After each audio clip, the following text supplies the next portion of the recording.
marcial. A gente, qualquer comunidade, seja comunidade musical, artística, enfim, existem coisas que incomodam, né? Sim. Na luta também não seria diferente, né? Você é uma pessoa que faz parte de uma equipe de Muay Thai, não entrou na parte da docência, mas lida com a parte da gerência, da logística. Porque para quem não está muito inteirado, um atleta ele não se faz somente com os treinos, né? Tem a questão da nutrição, e o pior de tudo é que é lidar com a pessoa, que eu acho que é um trabalho pior de todos, que é o que você faz e não é remunerado nem reconhecido, que é o psicólogo da equipe. É a gestão da carreira. Gestão, né? A gestão e o psicólogo. Eu falo psicólogo porque é lidar com as dores do dia a dia, quando o cara tá chorando. A gente tem uma pessoa muito próxima, que você conheceu há pouco tempo, muito próxima a mim, que é o Alexandre Forte. Um atleta dele foi para a Argentina participar de um evento na Argentina, que ele não pôde ir, mas custeou toda a viagem do cara.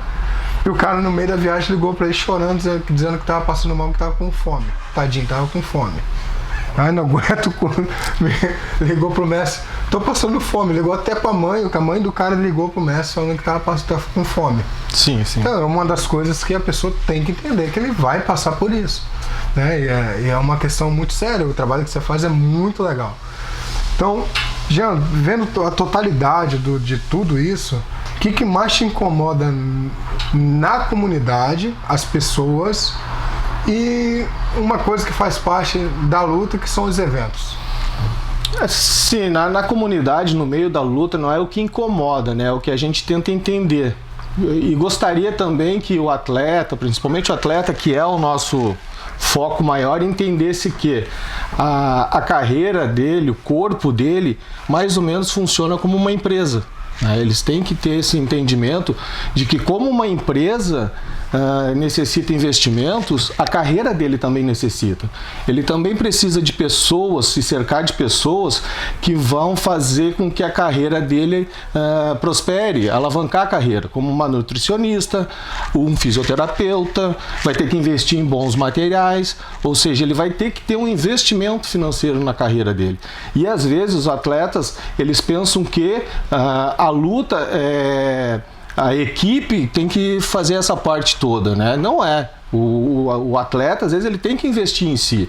Da mesma forma que tu investe numa empresa para ter um retorno, o atleta tem que investir na carreira dele. Alguns atletas até, eles acham ruim disponibilizar 30% do rendimento dele para 10% para um agente que vai casar as lutas dele, que vai proporcionar que ele vá lutar fora, vai ter uma maior visibilidade, 10% para a academia, que proporciona todo aquele treinamento e ensinamento para ele, e às vezes até um 10% para eventualidades, entende?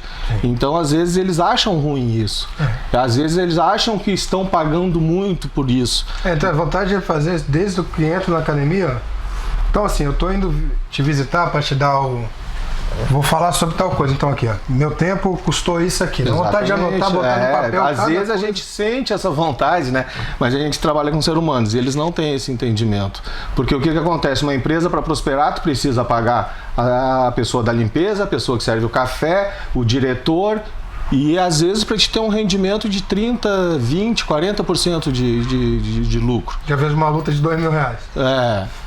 Então, assim, o que mais incomoda às vezes é a falta de entendimento do atleta, né? De que ele precisa de pessoas, apesar de ter um esporte no qual ele sobe lá, ele sofre a pancada, ele passa o maior perrengue, mas ele não consegue executar o trabalho dele sem uma equipe por fora. Muitas vezes ele é muito talentoso, ele tem condições de chegar muito longe, mas não consegue porque não admite ter pessoas junto com ele, tendo rendimentos tanto quanto ele, às vezes, entende? Então, assim, o que mais me incomoda é essa falta de interação entre o atleta e as pessoas que estão rodeando ele ali, né?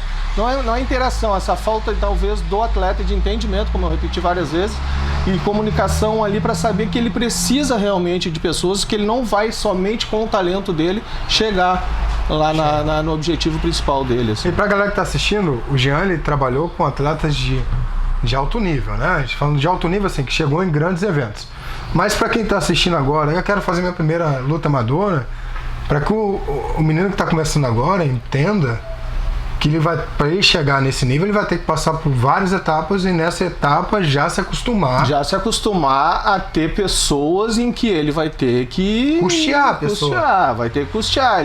A gente busca muito essa questão do patrocínio no meio da luta, porque realmente a luta, ela não é, vamos dizer assim, ela não é cercada de patrocínio, né? Ela não tem aquela situação assim, que nem o futebol, que nem o vôlei, que nem alguns outros esportes que recebem patrocínio. Então ele tem que ter entendimento. Eu ouvi uma vez uma frase do mestre Dida que eu guardei, assim, que é uma verdade, uma sabe? Pérola. Uma pérola. Meu amigo, tu tem, principalmente no Brasil, tu tem que atravessar o deserto. Tu tem que atravessar o deserto. Tu vai ter que deixar de fazer algumas coisas, tu vai ter que deixar de sair com pessoas, tu vai ter que te privar de algumas coisas para poder chegar no teu objetivo maior. Se realmente tu quer viver da luta no Brasil, tu vai ter que se doar. Tu vai ter que abrir mão de muita coisa. Eu vou dar um exemplo até mais simples. A gente fez uma entrevista agora com uma nutricionista de uma equipe que a gente conhece, ó.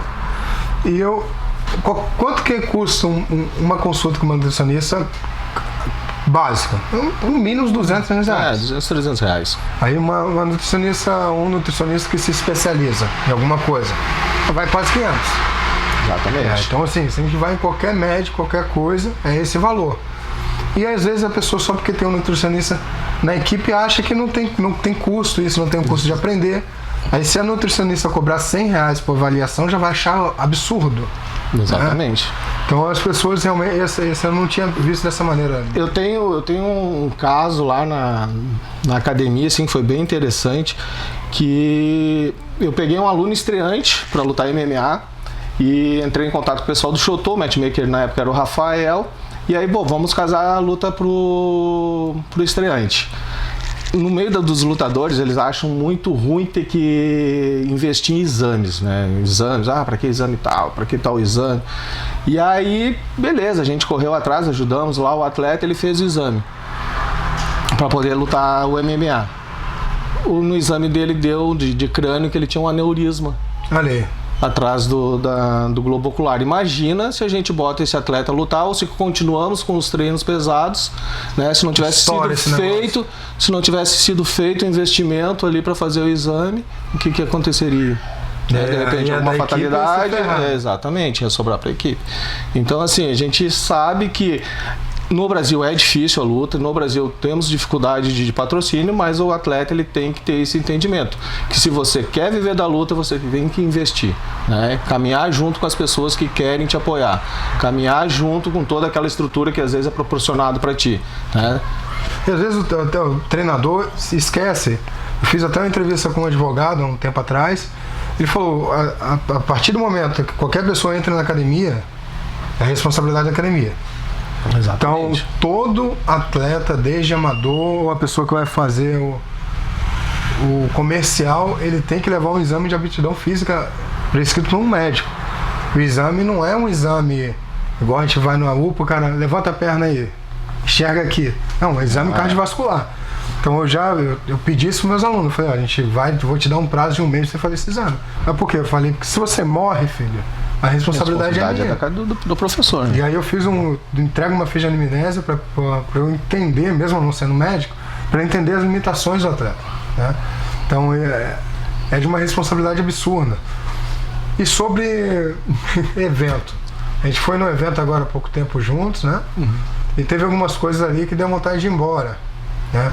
O que mais te aflige em relação ao evento? Tipo, eu participo de eventos, assim, né, já há bastante tempo, assim, porque lá em Goiânia, quando a gente iniciou o trabalho com a Black Tie Team, o pessoal lá lutava quase que toda semana, a cada 30 dias tinha evento, então se lutava muito. O grande problema que a gente percebe nos eventos não é um problema, talvez porque a necessidade, como em algumas regiões existem muitas equipes, muitos atletas, de terem muitas lutas no evento.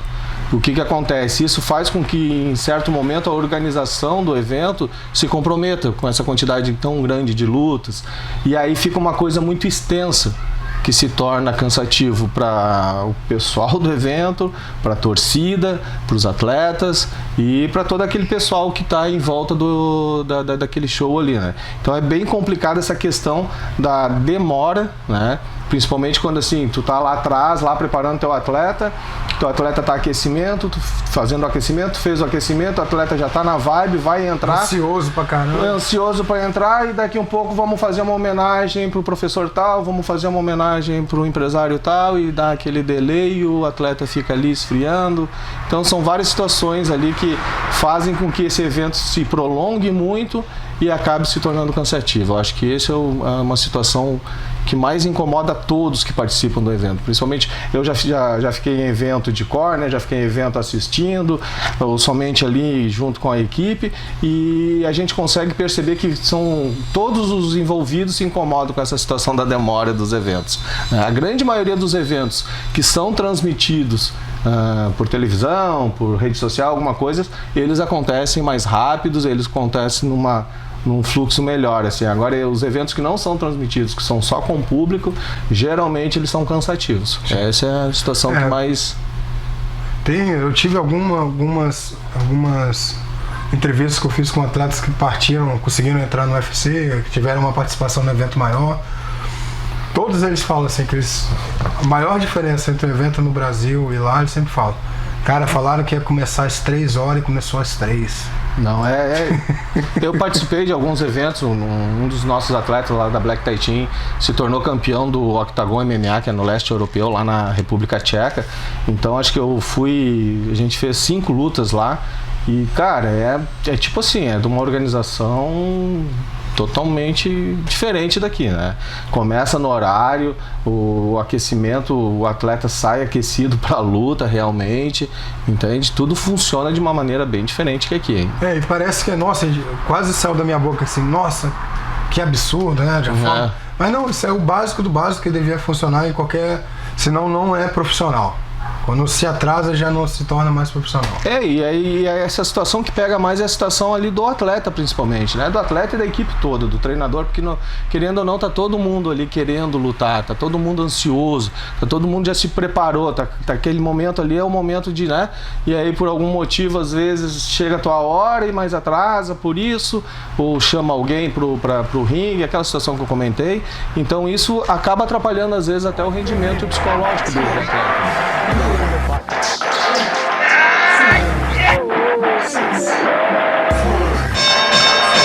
Grito Marcial.